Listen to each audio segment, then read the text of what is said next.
tere lapsed, mina olen endel Kellab ja täna ma räägin teile siukse loo, kuidas ma võitsin superlootoga 212 miljonit. Ma viisin pudelid ära ja ostsin selle eest looteripileti.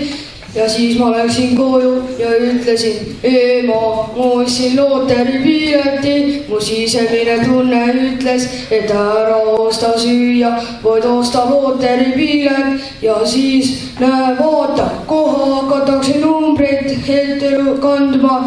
Tänased võidunumbrid on 1, 2, 3, 4, 5, 6, 7, 8, 9, 10, 11 ja 13. Tänane võitja on Eestist, Tallinnast. Pilet on ostetud Mustamäe Rimist. Ema, me võitsime, nüüd me peame selle hoolikalt ära võitma. Ja siis mul tuli mõte, pöidan selle raamatu riiulisse, aga ema arvas, et sealt on liiga kiiresti leitakse see üles. Aga siis panime selle vaiba alla, öösel ema võttis selle ja pani selle padjakeri sisse.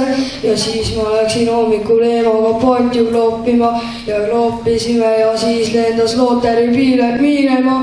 Ja siis leidis korteriühistu mees selle ja ütles selle peale, tänapäeva noored on ikka nii rumalad, viskavad igale poole prügi maha.